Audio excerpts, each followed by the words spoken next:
Hi, Ebony. Hi guys. Hi guys. So Hey, sorry about that. The registration didn't go through the first time, so that's why I didn't get the email. When I mm, went back to my browser, it was still telling me the whatever security code was wrong.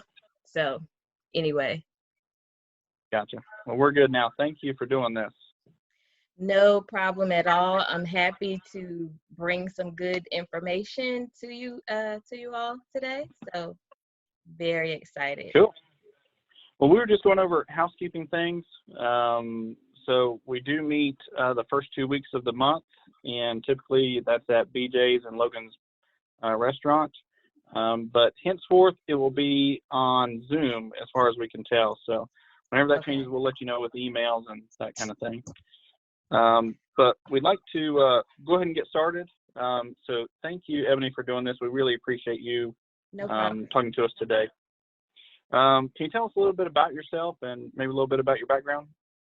Sure. So I'll give you guys the brief version because I have so many things online about my company and about my work history, so I won't bore you with that.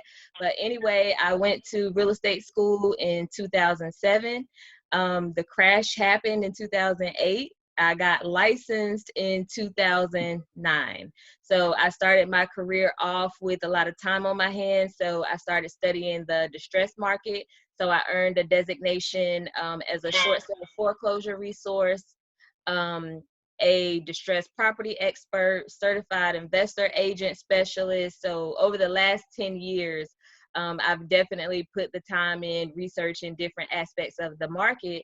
And one of the best things that I did for my career was in 2015, I was switching firms and I actually found a wholesaling course. So I was in this situation. I had to move. I was actually buying the property that I was living in, and I was renting a couple of rooms out. And then when things went left, I found myself, without a job and having to find a new place really fast. So I took a wholesaling course. I sold my first two properties within 45 days, and I made $10,000. And finally, I was sold on the investing side of real estate because I'm not going to say I'm not a numbers person because I'm totally a numbers person. Numbers just present more of a challenge for me. I'm more of a writer, reading English, all those types of things. So math presents like a different set of challenges. So the investor math was just something that was way over my head. So getting in a simple way like wholesaling, it really put things in perspective. And, I've been using that as a strategy ever since. So that's the Great. short version. I cut my teeth on luxury homes. When I started 2009, I started with Fonville Morrissey, a luxury firm in Raleigh. And they had just been brought by Long and Foster. So, it was luxury, high-end listings. I was new. So, after that, I worked at Wells Fargo on the foreclosure business unit.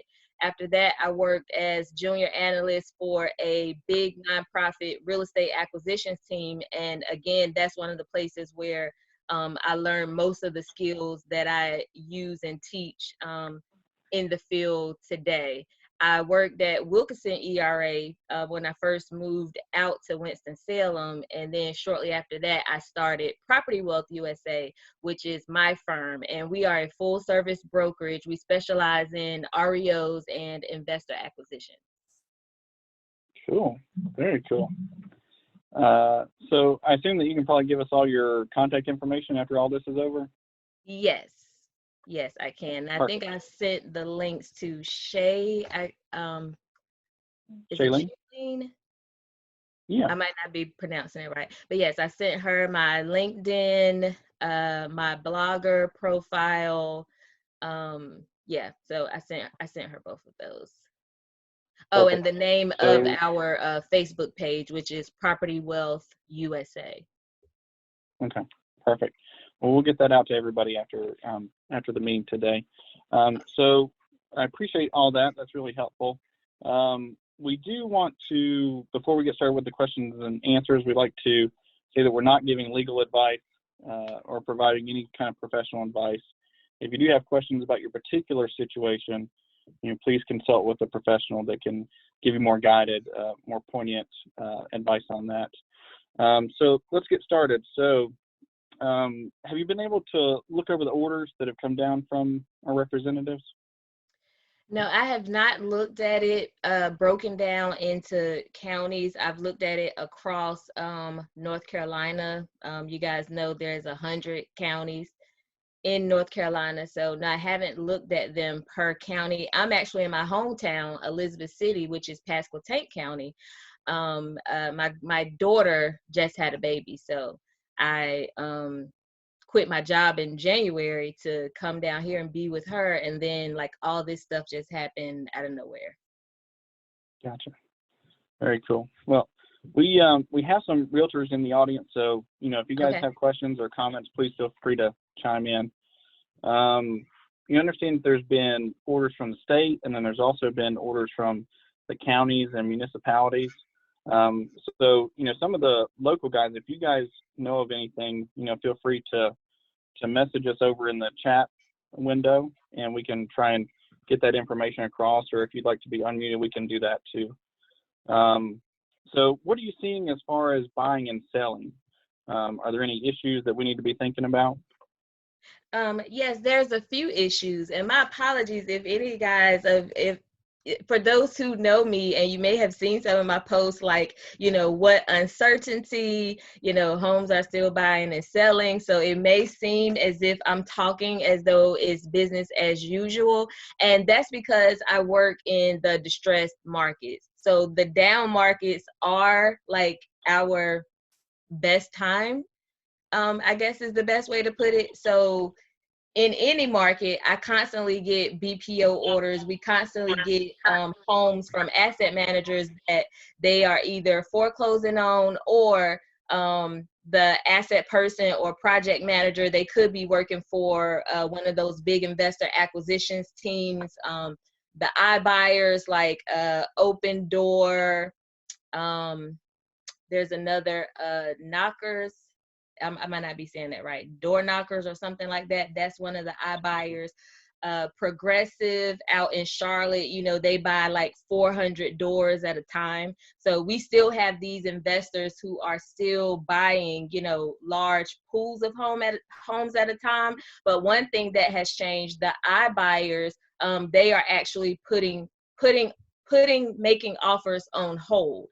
So that's kind of a good opportunity for investors out here in the field, because if you're in a market like Raleigh, they're getting into the Triad, but not so much as they've just honed in on like Raleigh and the Charlotte area. So the fact that they are not making offers right now just brings about a lot of opportunity for smaller investors to have a chance to come in there, build some rapport with some sellers, and close those deals. So that's one good thing that the realtors, because I follow everything from the National Association of Realtors, all the designations that I have, they send us bulletins. I mean, this is what they do 24/7. So the reason why I tell people, homes are still buying and selling is because real estate is one of those critical markets that has to keep going.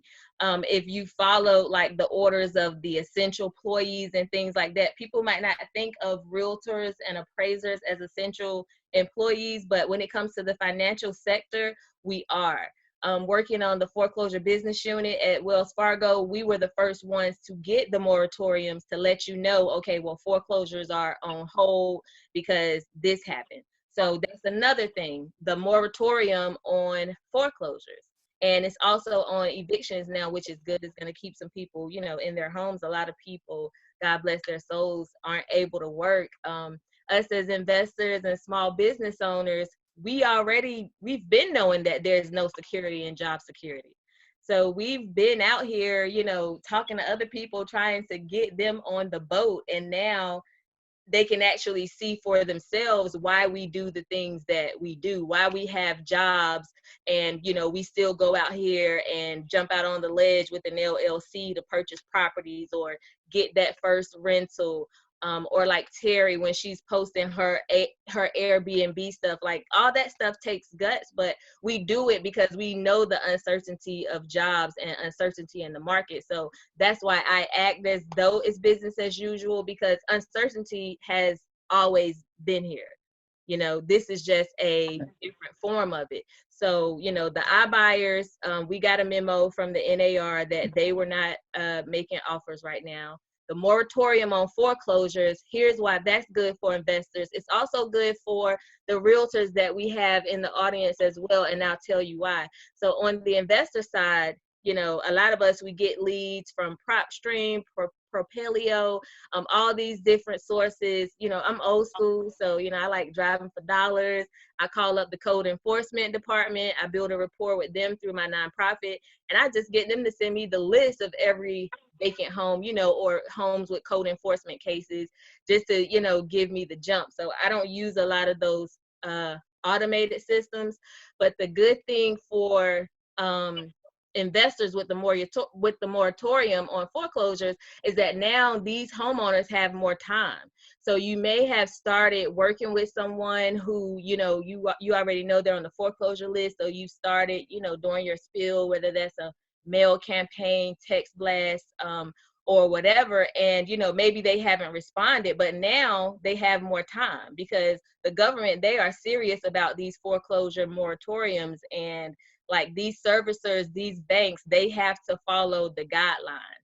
So now, since they have more time, you can come in there as the professional and you can let them know. And this works on the broker side or the investor side. I use this book right here. This company, I don't know if you guys can see it. They trained us at Wells Fargo. So North Carolina was my state, as a matter of fact, at Wells Fargo.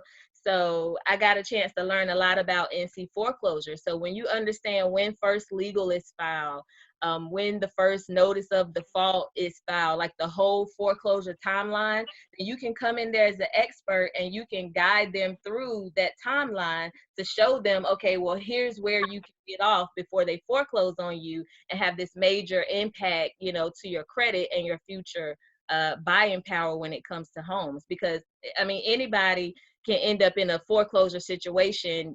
People used to think before, during the crash of 2008, people used to really think that a foreclosure meant that, oh, it was this ran down house, with the hinges falling off the door and things like that. People never really understood the fact that anybody can face a financial situation and be dealing with the very difficult process of foreclosure. So I've seen low-end homes foreclosed as well as high-end homes. $500,000 homes, $1 million homes, they foreclose too. And guess what? All that means is, as an investor, if you are focused on that, if you're focused on that region of the market, you're just gonna have more advantage. So that's another good thing for investors. The other thing is the REO market. So with the REO market, as an investor, those short sales, not short sales, those foreclosures, once the bank owns them, because hopefully everybody is familiar with REO since this is an investor webinar. But in REO, you might know what it means by definition, but few people really know what an REO actually is, which is a line item. So an REO is just a line item on that bank's books. And so at the end of the day, it's either causing them a profit or a loss. They're not in the business of, owning homes. They want to loan money and make money off of the money that they're loaning for homes. So it's an important process for them. When they're able to work with investors who are actively buying in the market, these REO listing agents, when you build rapport with them, they'll send you their pocket listings, and that's illegal. Let me rephrase that. There's certain, tricks that they use in the industry to where they have their favorite pool of buyers who they know are gonna come through and do the deal, and so they make sure those people are the first ones with access to their listings. So because REOs are discounted sometimes up to 38%, those were the last numbers, and you guys can definitely fact check that. I am Deeds Blunt. I do stand by everything that I say. I swear to tell the whole truth and nothing but the truth. And you are free to research it and look it up on your own. But those REO properties, they are very heavily discounted. And guess what? REO brokers, they are going to list them because they want as many investors to see them as possible so that they can get the highest and best offer. So it's a huge opportunity as an investor, as a broker, to be searching through those properties, because see, banks know that this thing is going to pass. They probably know before we will know, that it's going to pass. So they're going to keep, listing these properties if they've already gone through the foreclosure process. Because remember, it's a moratorium on foreclosure, but foreclosure has to happen before it becomes an REO. So there's no moratorium on REOs. You'll still see those hitting the market. So now's a good time to take advantage of those.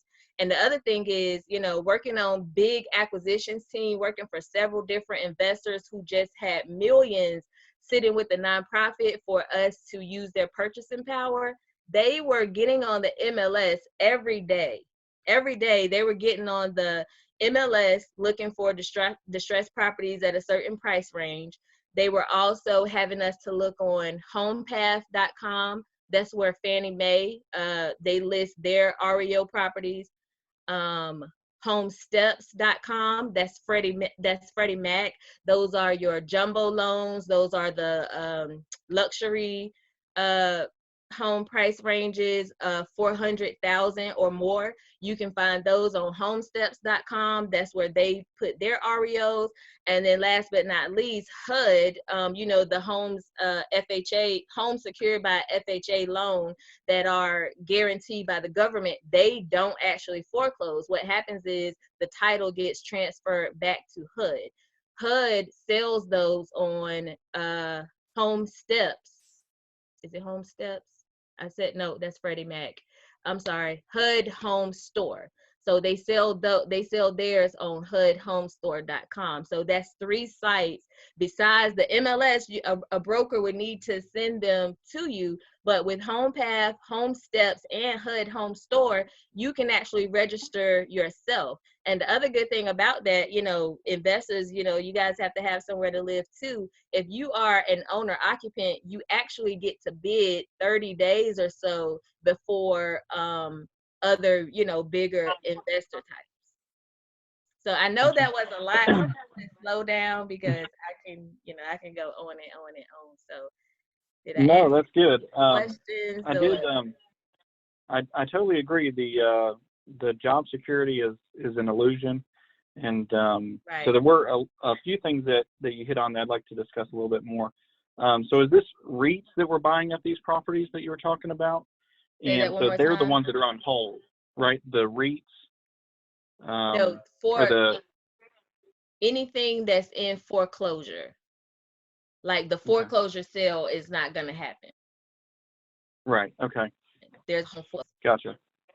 And then before all this started happening, I personally noticed an uptick in foreclosures. Were you seeing that too? Yes. Okay. So I feel like there's something was about to happen, regardless of whether this was going to be the catalyst or not. But that's in the works. So even when this rebounds, there's still going to be a lot of opportunity, I feel like. I think part of that is having the capital to be able to capitalize on it. So do you have any thoughts on the banking sector? Like, are they still giving out loans or financing for properties? They are still financing. They are still giving out loans because guess what? It is backed by the property. So they still have a tangible investment there. And as a valuation broker, I've been doing broker price opinions, which you guys may also know as limited use appraisals. I've been doing those since around 2011. So the homes, the price that you see, like you might see a $40,000 house 2-bedroom, 1 bath, and you're thinking, oh, this house is not worth any more than 30,000. But let's take it, let's, reverse engineer back a little bit further. Okay, they have plumbing going to it. They have roads and access going to it. So all the things that go into you being able to even drive up to that home and have a house there and still have access to other things in the city, that's a value also. And they call that site value. So a lot of times you might be looking at a $40,000 house, but because of what we can see, because we're looking at MLS sales, most people, they don't do it the way appraisers and broker price opinion brokers do it. They just literally get comps from anywhere. So when a lot of times I'm looking at a deal with somebody, and I'll say, well, how'd you get the comps? And we'll look at the comps, and some of them are 15 miles away. So when you're really doing like a true valuation, your comps are going to have to be closer and all of that. So you get a better understanding of what the value is. The banks, they are number one at that. So they already know that, okay, there's additional value besides what's seen on the MLS and all of that. Yeah, we can loan on this property because it's secured by the property. If they default, uncertainty or whatever, we still have that asset on the books that, we can resell. So the homes are always worth a lot more than what you can see. And that's a lot of times why banks don't accept lowball offers. They've had a full-blown appraisal and they know that the site value alone is worth 200,000, and you could just be looking at the house. Okay, that makes a lot of sense. So there's retail, and then there's what we can buy it for and what we think it's worth, and there's also site value, what the bank sees too. Okay, so those can all three be very completely different. Right. So that's good to know. But so let's say we find a good deal. You think as of right now, the banks are going to have that capital to be able to lend. And do you know anything about the rates that are going on? Because I know that we hit a bottom a few weeks ago, and what are they doing now? I would have to look that up, so I couldn't give you a solid answer right now, but I could get an answer to you. But I can guarantee you that they are still loaning money. That's why they named real estate as one of those critical sectors. Houses, they're still ordering BPOs. I could go through my email and show you 50 order requests that I've received just in the last week. So BPOs still being done, appraisals are still being ordered, showings are still taking place. So here's what's going on with, the MLS in regards to the COVID-19 situation. A lot of listing agents and homeowners are starting to go ahead and take advantage of what's called coming soon.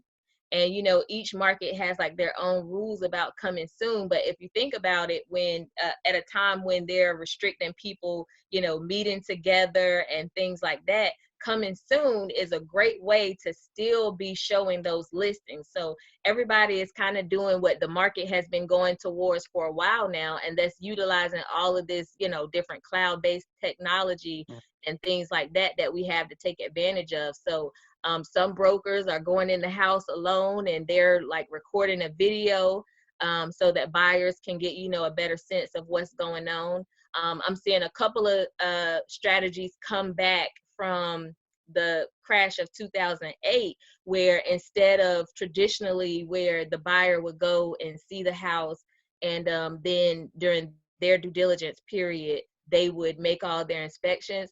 Homeowners are now being advised to go ahead and get the home inspection. Go ahead and get the home inspection so we can go ahead and discover everything that's about this property so that we're presenting buyers with a clear picture based on, the limited traffic that's supposed to be going on right now. But you can still show homes. You can still show homes, and people are taking advantage by getting a lot of it done virtually. And one of the best ways to do that is coming soon, because you can kind of ease, the seller's fears about, the uncertainty of the market. Like, hey, let's put it as a coming soon. And, we'll see how many emails we get on the details, or even going ahead and listing the property. Because if you intend to sell the house, you're going to sell it regardless of what the market is. People still have somewhere to live. People have to be quarantined somewhere. Hmm. So, Yeah, if that's right. there's new questions being asked now, I'm pretty sure of on showings, like, instead of, there's a kitchen and a bathroom, it's like, well, could you see yourself being quarantined here? So this is a couple different changes, but we still have to keep it going, and that's important for realtors and investors alike. And if I could offer, if I could put it in one word, well, let's start with a sentence. If I could put it in a sentence, I would say, don't panic, power shift. And I would even remove that first part, because I'm a firm believer in not speaking what you don't want to see. So let's just forget the first part and just focus on power shift. And let me look at my phone and cheat, because I don't want to give the wrong information. So power shift, and it's crazy because I just worked on a project with Damon John, him releasing the book Power Shift, and it's actually about transforming any situation, closing any deal, or achieving any outcome. So we've been working on this framework long before we knew this virus, was coming to hit. So I never stopped working. I kept doing the same things that I was doing.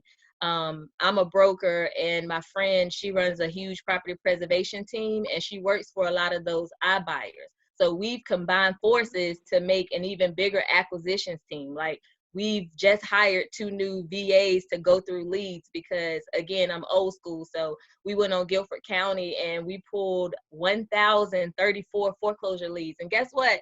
We pulled those before the virus. So Right. there's going to be more, of those now, but we haven't stopped at all. We're actually, revving up, to get ready, because it's gonna, the stop is going to soon be, I might not have said that right. The hold is going to soon be released on all of this, and you better be in position to, take advantage of some opportunities, and Hmm. even find some creative ways to have even more opportunity. So Right. Absolutely. And you're going to need the funding to make sure that happens too. So it's good to correct. And know. you can get it. And it's so many lenders. I did not know. I just worked for an appraisal company for 6 months, because there was I do measuring, and they made a new work order type for brokers where, like you said about the foreclosures, and I Hmm. often look down. I don't know why, if I'm not looking at the camera. I'm not cross-eyed, I promise. Um you were talking about the foreclosures. So they made this new report type where brokers, we can now go and calculate the site value. We take the photos and we actually do the measuring, because we're supposed to measure our listings anyway, Hmm. for the MLS. So they need these appraisals back.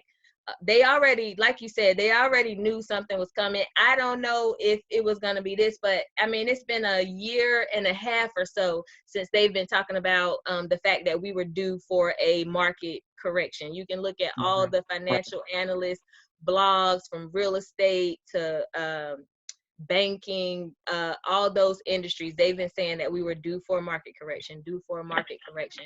So it's kind of like what you said. They've already kind of started and had been planning for it, because they made this new report last year. And again, Hmm. so a broker can go out and do half of the appraisal. The appraiser is sitting home at his desk. It's called a bifurcated desktop appraisal. And it's the Okay. bifurcation, that's breaking it down. Normally you would use that when talking about depreciating for your when you depreciate the taxes on your investment properties. You can bifurcate, Hmm. and you can depreciate the house, the improvements, and the personal property. You can't depreciate the land, though. The land doesn't depreciate. So they have Right. these So bifurcated. bifurcating is basically just dividing it into a couple different pieces. Right. Right. And you get more bang for your buck in the depreciation world. And you can speak to your financial advisor about that. I'm not a lawyer, accountant, or anything like that. Just talking about what I see from working with investors and banks for 10 years now. So they've got us trained on these reports. I just took a measurement class with the board in March, right before all this craziness started with the lockdowns and everything. So that's a sign, like they already knew that these foreclosures were going to be coming in the way that they are. So they needed a faster way to get them appraised. So I Right. know for a fact that they are lending, because at appraisal, the appraisal company that I work for, and I used to just be blown away by the amount of appraisals in, you know, certain areas. North Carolina, definitely one of the top areas. New York, Chicago. There are some other little rinky-dink places that I would have never even thought, you know, had that much action going on. But for North Right. Carolina, there's still lending. So many lenders Right. out Gotcha. And you mentioned depreciation. Can we talk about rentals a little bit? What are you seeing as far as rentals? What are we allowed to do? What are we not allowed to do as far as leasing, showing apartments or homes, that kind of thing? As far as showing rentals, you can still show rentals. Again, the thing is looking at, you know, the guidelines specific to the county that you're working in, just to make sure that, you know, if there's a curfew, you're going by that. If you're not supposed to be, you know, within a certain amount of range of people, make sure you're doing Mm-hmm. that. You know, you can stay in the car, send them in with gloves, you know, face mask or whatever. You can do those types of things to get around that. The important thing to remember with your rentals is that, you know, there's a moratorium on evictions also. So the Right. court are not hearing any cases on evictions. They're not going to evict anybody. What I would do in that situation is I would use this time to build a really good rapport, you know, with my renters, and let them know, you know, this is going to be over soon. You know, if you can pay your rent, Absolutely. I would appreciate you continuing to pay it so that it doesn't pile up on you, you know, Right. because they're Yeah, going to basically release what we've that done hold with, also. right. And what we've done with our residents is we've sent out a notice, you know, explaining that we're all in this together. You know, if there's something going on, please reach out to us because we want to Mm-hmm. know about it. We want to be there to help, because we don't want anybody to feel insecure about where they're going to live for the next few months. Right, right. But are you seeing a lot of uh, remote showings, like using Show Mojo or something like that, where you can set up a lockbox or something and just show the property without you having to be there? Yeah, so you know, we work for a lot of iBuyers, so we use that anyway. So Okay. we've been using that. And it's a couple of different systems. You can actually Google it, but there's a couple of different systems out there with those locks, and it has them to register by email and things like that. So you know exactly who's going into the house. And then there's a time frame that they're supposed to be in the house for, and that time frame will expire. You know, Okay. once it's past the time, and things like that. So, yeah, you can definitely still show and lease properties, but you do have to, again, be aware of the county specific guidelines for your area, just to make sure that, you know, you're following that as closely as possible. Right. Absolutely. So we do want to open this up to questions from you guys. I do have one more question before we get started doing that, though. What about wholesaling? What kind of advice would you have for wholesalers that are putting deals under contract that don't necessarily have multiple exit strategies? I would say, you know, the same thing I would say to a wholesaler in any situation. One, you know, we know wholesaling is one exit strategy. There's no need for Mhm. you to go out here and get somebody's hopes up, you know, if you don't have, if you know your buyer's pool, you know, is currently not buying, or you don't even have a pool.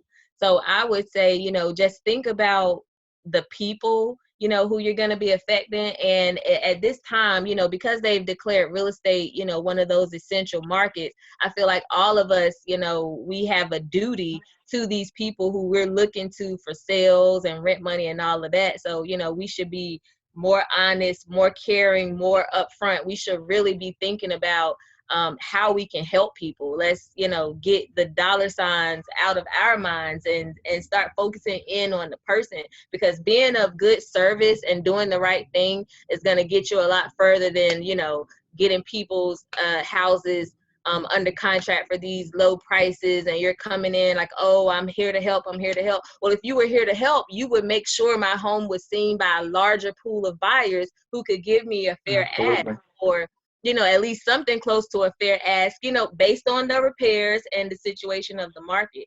So I think for wholesalers, investors, for all of us, just think about the people, don't think about the money. Think about how you can be a service. Maybe like instead of making offers, if you're not sure, because a lot of buyers, they're taking advantage and they're ready. They're like, send me everything you got.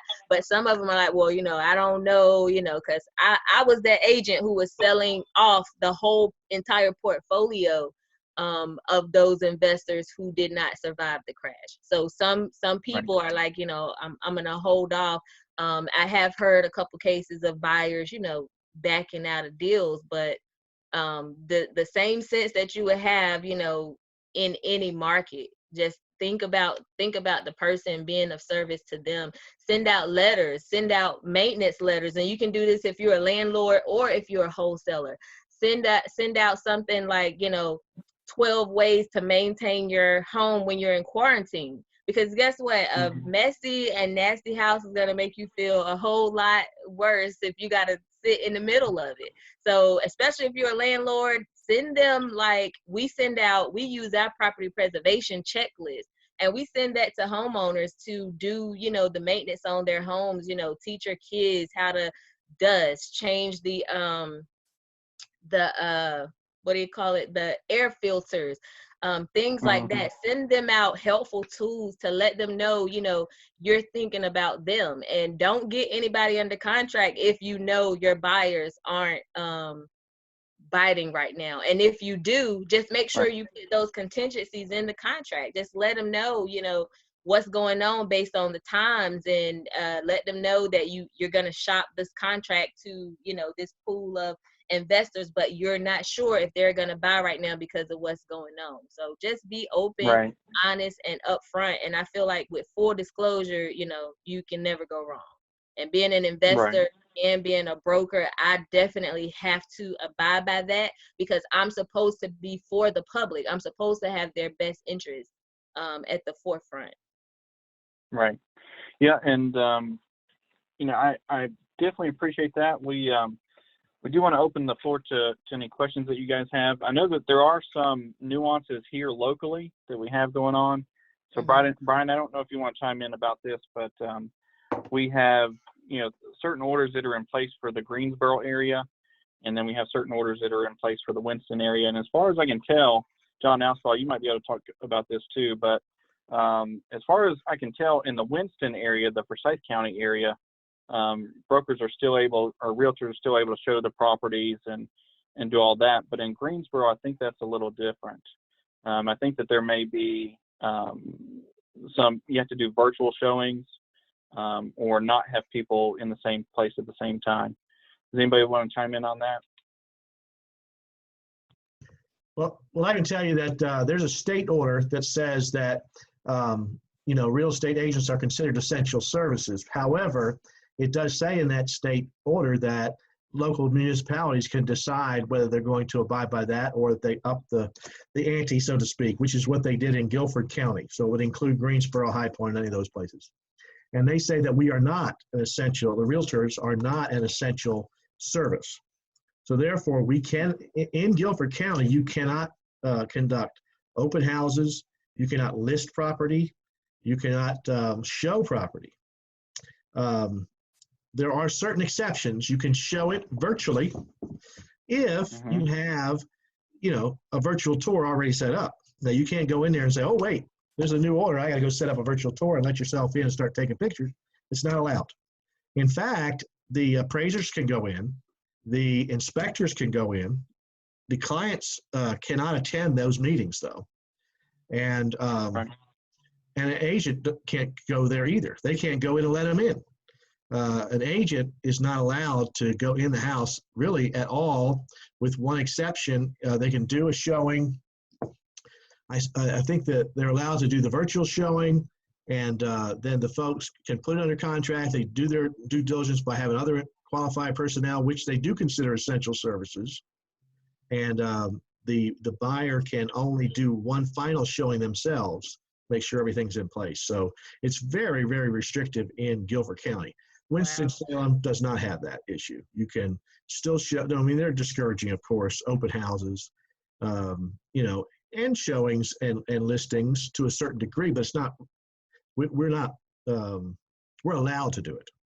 Not the open houses, but we are allowed to do the to list properties and sell properties. We are considered essential service, and we should be, because we are, you know, housing's important to people. Some people, like I'm meeting with somebody this afternoon about listing his property because he needs to relocate for a job. He can't be paying two bills. So, you know, it is essential. And this is something that I'm doing now. We're going to talk about, I happen to have, you know, the cameras and everything else to do the 360 tours, and we're going to utilize that. But we're going to think it through though, because in our market now, even with the virus going on, and it changes every day to an extent, but people are still, you'll get multiple showings when you put it first on the market. And so you got to really prepare people. Do you really want this many people walking through your house? Now, you know, we set up, you know, stations where they're going to take hand sanitizers, maybe put on the booties over their shoes so that it doesn't, or take your shoes off and that kind of thing. But but there's still, you're opening your home to multiple folks. So that's really something people should consider before they do it. Right. Absolutely. And to that, I would say to, I just lost my train of thought. I would say to go ahead, especially, you know, you've done your numbers, you have a solid listing, everything like that. Go ahead and get them moved out of the house, so that way they don't even have to worry about who's coming through the house. If your intention is to sell that house, the COVID-19 situation has not changed that. Get them out of the house and move to, you know, where they're going to be.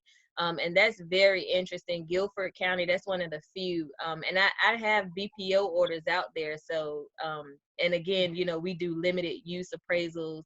And so I guess, you know, we qualify as the appraisal industry, so we still have access. But yes, it's best to follow the guidelines, and they won't be here forever. So there's so many things that you can do in lieu of. Again, utilize coming soon. Utilize that coming soon if they're restricting you guys against listings for Guilford County. Yeah, thank you for that. You know, I think this whole thing, we want to make sure that we all want to make money, but we all want to make money in the right way. Right. So let's be sure to do that. I see a lot of the comments are in agreement of, you know, let's communicate with people. Let's make sure that we're telling them the facts and not using fear tactics, because that's one of the worst things that we can do. Let me see. Do we have any questions from any of the participants? Be happy to answer those for you. Let's see. So the coming soon, that's more of like where you're listing something on the MLS, but you want to kind of feel out how much interest is in the property. Is that what you're talking about?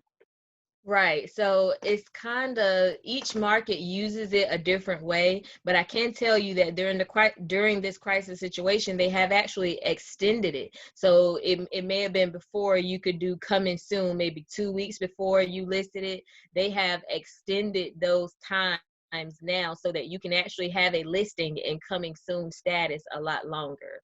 So, and that allows you to get up that virtual tour and go ahead and have the disclosures already, you know, uploaded with the listing and all that. So as less contact is made as possible. And again, you know, get that home inspection done. Go ahead and take some of that guesswork, take some of the guesswork out of the transaction, you know, even though you might not know what's going on with the crisis, you can kind of hone in on that one transaction and look at the risk and the benefits and, you know, navigate safely and Right. knowledgeably. Right. Yeah. I think it's important to also make sure that we're being more conservative on our numbers too. Are you seeing that as with your BPOs? Are you being a little more conservative with your numbers now? No, because Well, one with the BPO is just like an appraisal. It's not a science, it's an art. So three brokers or three appraisals, we can go into the same property or the same building and we can all get a different valuation. So I go by the numbers. Three sold comps, three active comps to show what the competition is. There's perimeters that we use. If it's urban, comps, sold comp should be within 1 mile. If it's suburban, sold comp should be within 3 miles. If it's rural, sold comps you can go far out in the proximity as say 15, 20 miles. When it comes to your square footage, your comp should be within 15% of the subject square footage. Things like that. That's what my reports are based on. And I only go by what's on the MLS. And then I do the section on housing market info. And we haven't had enough months for this to really make an impact to change some of those numbers, like where we look at the market absorption rate, where you can see the supply of homes, right? So in most of the areas, pockets, I don't know, Triad, Winston, Greensboro, and High Point, you see that there's less than a 2-month supply. So with the restrictions and everything, I'm pretty sure that we may see that number come up, but it would take a dramatic, I'm sorry, I didn't say that right. It would take a dramatic change. Oh, okay. A drastic change. That's what I was trying to say. It would take a drastic change for us to say, get all the way back up to a 7-month supply. You know what I'm saying? Like that's something that would take time, just like it took us time to get to the point where we're under a 2-month supply, which is an extreme seller's market. So we look at things like that. We look at showings to pending. How many times does this home have to show before an offer is made? So we can find those things on the MLS, and in our reports, that's the data that we're giving the asset manager or the investor. So it's not kind of me. They're gonna pad the numbers their way in whatever direction, but my goal is to give them the details from the MLS and look at those numbers, like supply, is the price up or down, median list price, new listings coming onto the market. So again, we may need a couple more months just for us to see those numbers change. But if you were to look at them right now, it would look pretty good. So I understand what you mean by, are we being conservative? But my answer is no. I'm going by what the market is telling me. I'm not basing it based. Gotcha. I'm not basing, because I make low ball offers anyway. It's not that I mean to, but I try to, so much uncertainty in investing anyway. So I like to have a huge padded cushion while, being fair at the same time. So I like to make low offers anyway. So I just, err on the side of caution regardless. Absolutely. Yeah, because if you can base your numbers on the most conservative exit strategy, then you'll be okay. Right, exactly. Yeah.